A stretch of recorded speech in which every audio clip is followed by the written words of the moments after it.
Your Eminence, Cardinal DiNardo, we are delighted to be here in Houston, here at the University of St. Thomas for this special witness interview. Thanks for receiving us today. Well, it's a pleasure to be on the program, and I'm very pleased that you would do it at our one Catholic Basilian University in town. Oh, nothing makes me happier. We'll get to the university bit a little bit.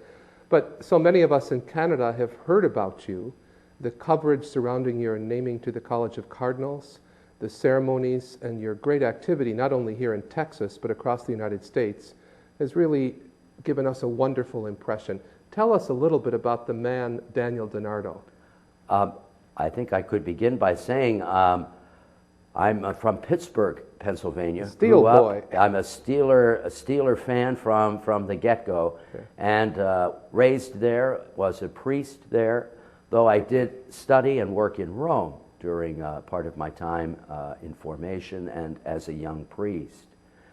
But am a Pittsburgher through and through, and was a founding pastor of a parish in Pittsburgh when I was called to be a bishop. And I was called to be a bishop in Sioux City, Iowa.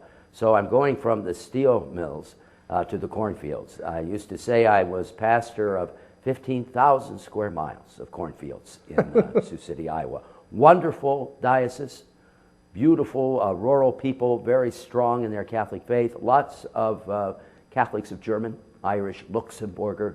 In fact, I was the only Italian priest in the entire diocese when I was in Sioux City, and was there, and to tell you the truth, Father Tom, very pleased and happy to be there. And I get this phone call from the nuncio in 2004 in January saying, today the Holy Father has named you coadjutor in Houston. You will love it. He didn't ask me to say anything more than yes. And I had never been to Houston before receiving that phone call. Really? Right. But came down here and have found the people in Galveston, Houston, friendly, welcoming, I guess because so many people come in from outside to Houston. The people here are both used to people coming from all over and enjoy it. Your Eminence, you're one of the young ones. I was in Rome for the consistory, and just by watching how they climbed the stairs to go to the Pope, and then you got up and you bounced up there, and I've never seen a ruckus crowd like that in St. Peter's Basilica. In fact, one of the Swiss guards standing next to me turned around and said, "Mamma mia, tutto Texas è qui oggi." And there's something about the vitality and the youthfulness that you bring to the church.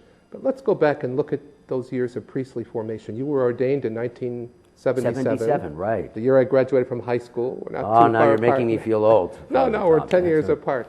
But what told you, what helped you to realize that you had a call to the priesthood? I must say I have been interested in the priesthood and actually wanted to be a priest from the time I was a little kid.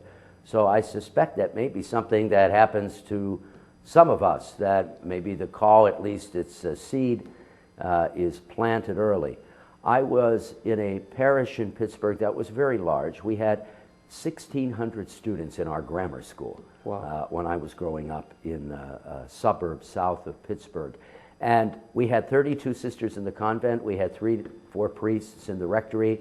I was constantly at church, serving Mass, helping out. So the seed grew pretty naturally to be interested in what priests do.